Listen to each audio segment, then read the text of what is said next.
Mateus 27:32, diz assim: E quando saíam, encontraram um homem sirineu chamado Simão, a quem constrangeram a levar a sua cruz. E chegando ao lugar chamado Gólgota, que significa lugar da caveira, deram-lhe a beber vinho misturado com fel, mas ele, provando-o, não quis beber. E quando ia vendo crucificado, repartiram suas vestes, lançando sorte para que se cumprisse o que foi dito pelo profeta: repartiram entre si minhas vestes, e sobre a minha túnica lançaram sortes. E assentados o guardavam ali, e por cima de sua cabeça puseram escrita a sua acusação: Este é Jesus, o Rei dos Judeus. E foram crucificados com ele 2 salteadores, um à direita e outro à esquerda. E os que passavam blasfemavam dele, meneando a cabeça e dizendo: Tu que destróis o templo e em 3 dias o reedificas, salva-te a ti mesmo, se és o Filho de Deus. Desce da cruz. E da mesma maneira também os príncipes dos sacerdotes, com os escribas e anciãos e fariseus, escarnecendo, diziam: Salvou os outros, e a si mesmo não pode salvar-se. Se é o Rei de Israel, desça agora da cruz. E creremos nele. Confiou em Deus. Livre-o agora, se o ama, porque disse: Sou o Filho de Deus. Até aqui.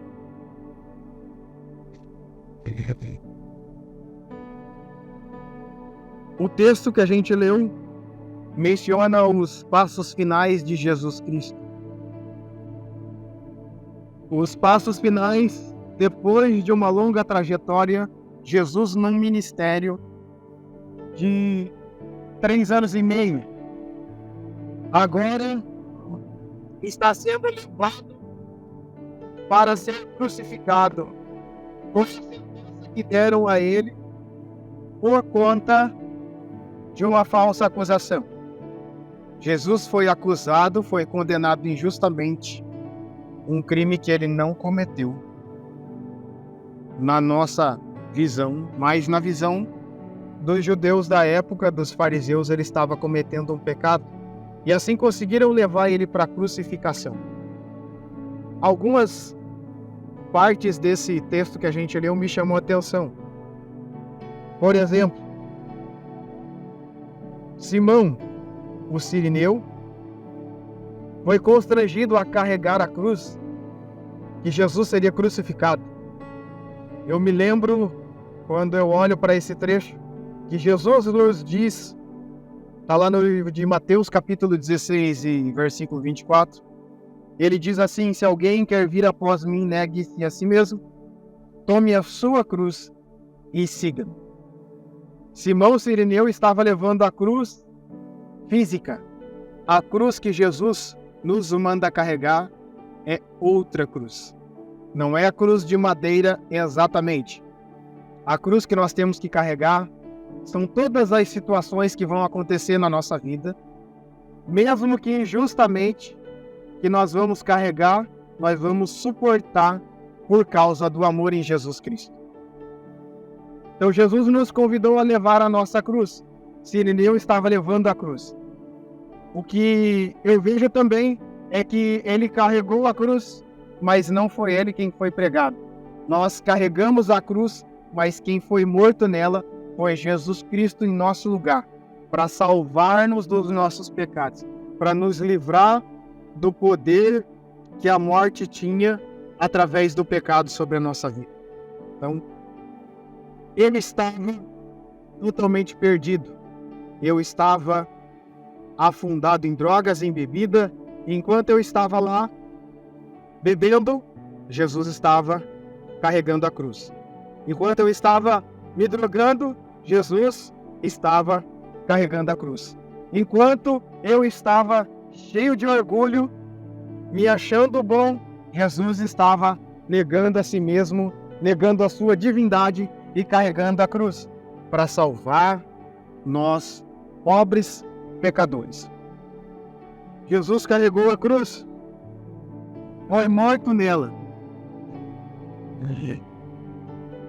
Outro detalhe interessante, a gente leu que, chegando no Gólgota, eles foram ao monte chamado Monte da Caveira.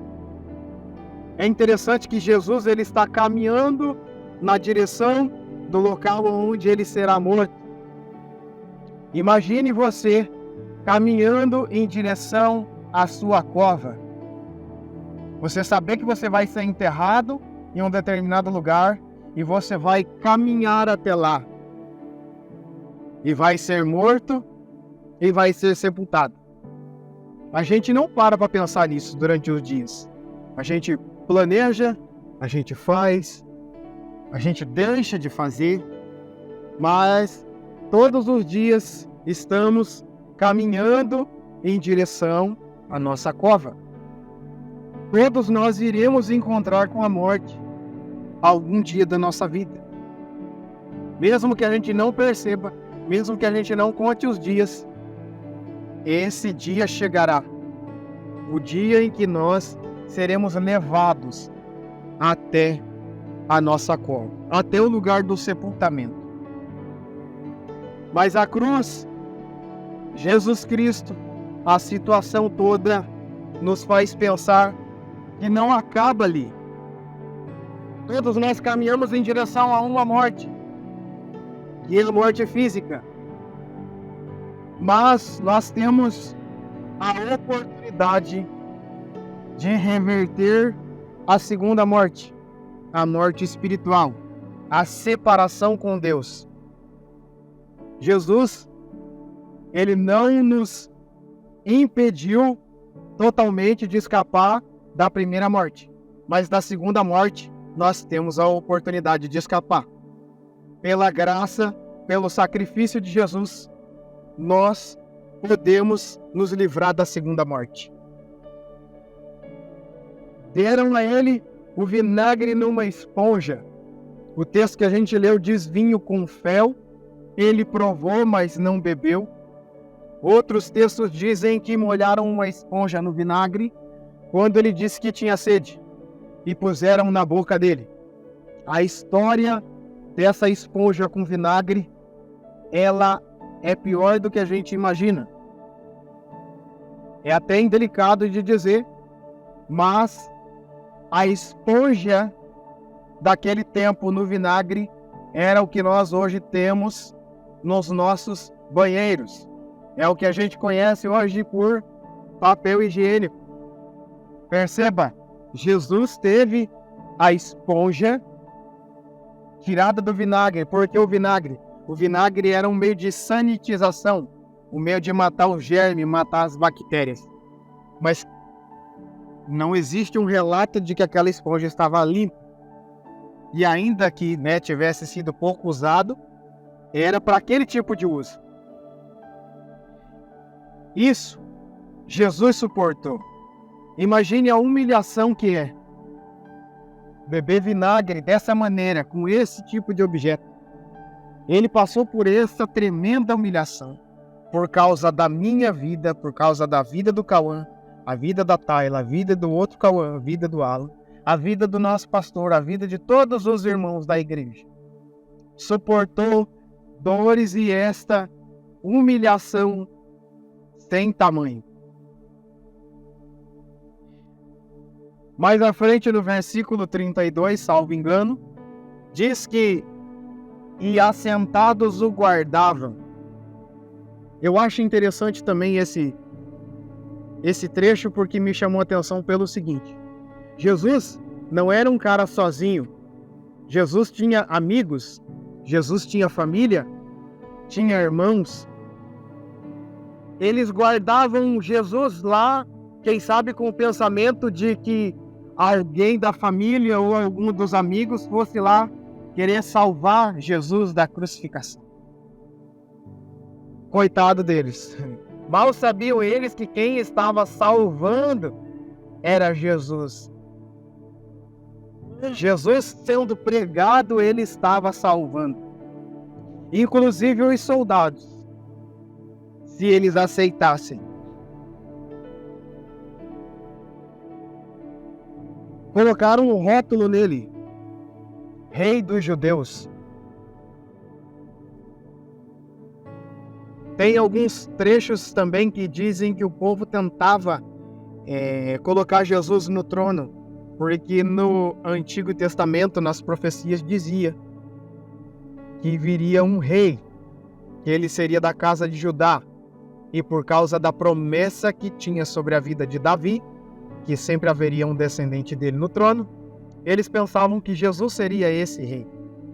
Muitos versículos, muitas pessoas, muitas passagens, alguém clama: Jesus, filho de Davi, tem misericórdia de mim. Muitos o chamavam esperando que ele fosse anunciar o seu reinado.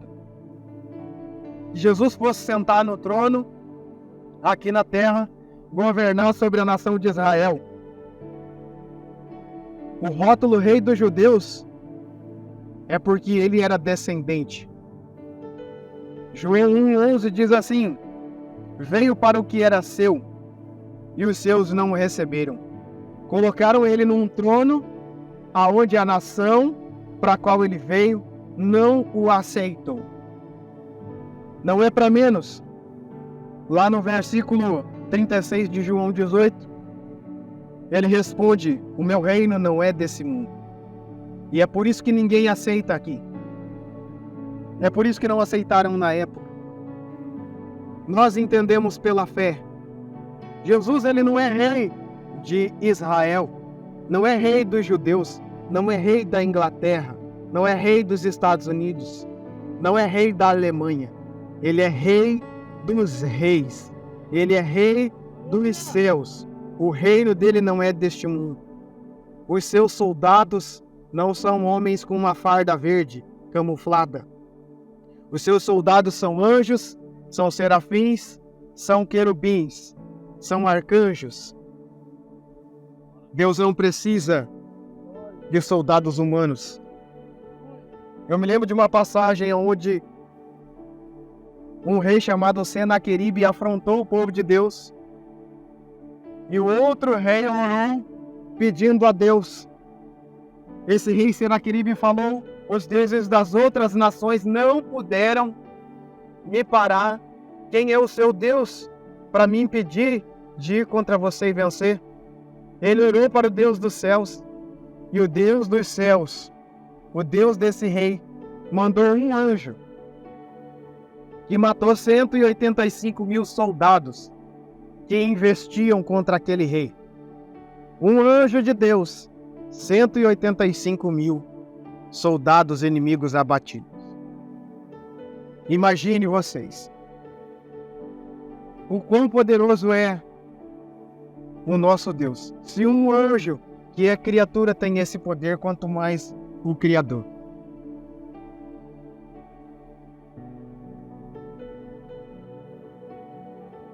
Diziam eles: destrói o templo, em 3 dias reedifica.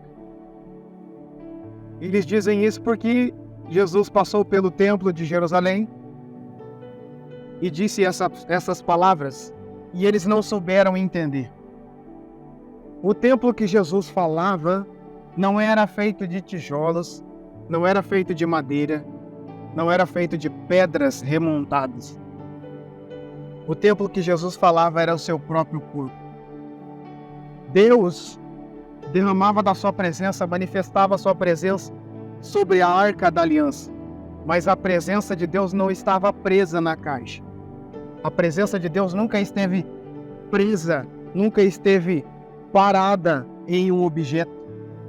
Tanto que houve uma situação em que o povo de Deus carregava a arca, os profetas, todos em pecado, estavam na guerra. O povo se alegrou quando viu a arca, porque quando a arca vinha, não por causa da caixa, mas por causa da presença de Deus, eles venciam. Naquela guerra, por causa da falha, todos perderam. E a arca foi levada. A arca foi tocada por um povo estranho. Deus mostrou para Israel: não é a caixa, sou eu. É a minha presença. Eu não estou preso aí. Mas ao mesmo tempo, É interessante, Jesus fala de si mesmo, fala do seu próprio corpo. A Bíblia diz que nós somos templo do Espírito Santo. Mas diferente de Jesus, Colossenses capítulo 2, versículo 9, a Bíblia diz que nele habita corporalmente toda a plenitude da divindade. Um Deus que não se prende a espaço, não se prende a tempo, não se prende à galáxia, um Deus incalculável, um Deus eterno, estava completamente dentro de um ser humano. Jesus Cristo era Deus na terra, literalmente. E o templo era esse. Jesus era o templo, era Deus dentro do ser humano. O povo dizia: se és filho de Deus, desce da cruz. Muitos zombavam dele dizendo isso. E quando Jesus ouve essa frase, ele acaba se lembrando do seu passado. Ele acaba se lembrando do princípio do seu ministério. Jesus, após os 40 dias de jejum no deserto, levado pelo Espírito, aparece Satanás a ele. Jesus com fome, o texto é claro em dizer, e Satanás diz: se você é filho de Deus, manda que essas pedras se transformem em pães. E é engraçado que hoje, não com essas palavras, dessa maneira, é pregado em muitas igrejas. De que maneira?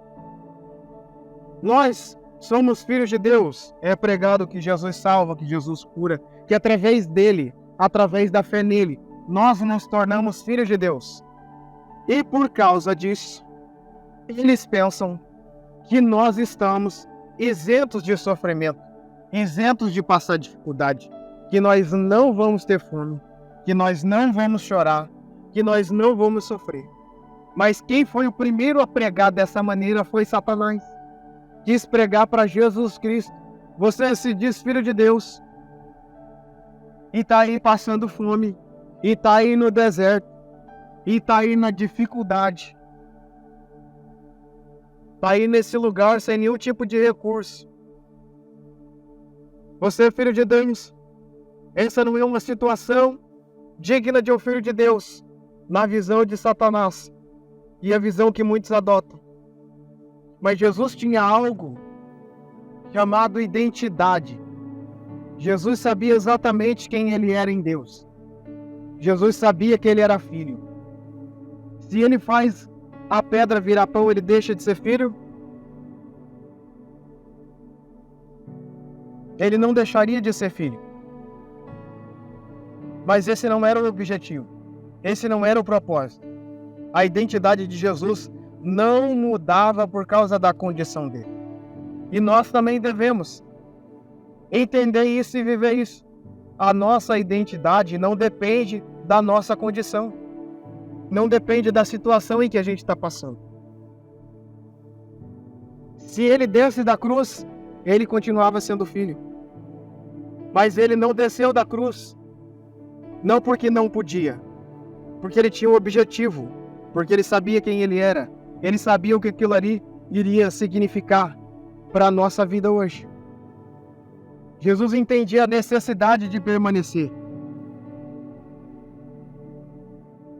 E muita gente prega também que enquanto Jesus está sendo morto, está sendo chicoteado, está sendo humilhado, Satanás estava sorrindo. Satanás estava feliz. Quando ele morre, alguns dizem que houve uma festa no inferno, que Satanás estava comemorando. É engano. Satanás sabia, e até o último segundo da vida de Jesus, ele fez de tudo, e usando essa frase: se és filho de Deus, desce da cruz. Porque Jesus descendo da cruz, a redenção não seria realizada. Jesus descendo da cruz, nossos pecados não seriam lançados sobre ele. Jesus descendo da cruz, a nossa conta não seria paga. Jesus descendo da cruz, hoje nós não estaríamos aqui. Por isso que Satanás usou pessoas para dizer: se és filho de Deus, desce da cruz, questionando a identidade, para ele mudar o propósito, por causa da condição. Então, quando eu sei, quando eu identifico uma afronta do inimigo, não é a condição que vai me fazer dar ouvidos a ele. Quando eu sei quem eu sou em Deus, não importa a condição, eu sei que eu continuo sendo filho de Deus. Se eu estou passando dificuldade, eu sou filho. Se eu estou tendo fartura, eu sou filho. Se eu estou desempregado, eu sou filho. Se eu arrumo um bom emprego, eu sou filho. Se eu estou com a saúde perfeita, eu sou filho. Se eu estou no momento de doença, eu sou filho. Independente da minha condição, eu continuo sendo filho de Deus. Não é a minha condição atual que vai mudar minha identidade. E Satanás tenta de todas as maneiras. Tem mais alegorias que fazem, que Satanás está comemorando, e de repente eles escutam um terremoto, e tudo está tremendo, e eles ficam desesperados, o que está acontecendo? E aí eles dizem que Jesus desce e toma a chave da morte da mão de Satanás. Satanás nunca teve poder sobre a vida de ninguém. A vida e a morte sempre esteve sob o domínio de Deus. Deus nunca perdeu o controle de nenhuma situação, de nenhuma vida. Pessoas partem mais cedo por permissão de Deus, não por falta de controle. Porque pessoas caminham na direção oposta. Pessoas fazem por merecer aqui. Mas Deus tem um projeto, tem um plano, tem uma saída, tem uma oportunidade para cada um.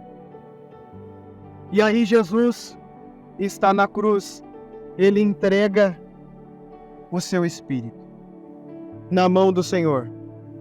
Jesus falece, Jesus morre, mas ao terceiro dia ele ressuscita, porque esse era o plano, era morrer na sexta, ressuscitar no domingo. Ele morreu e levou sobre si os nossos pecados.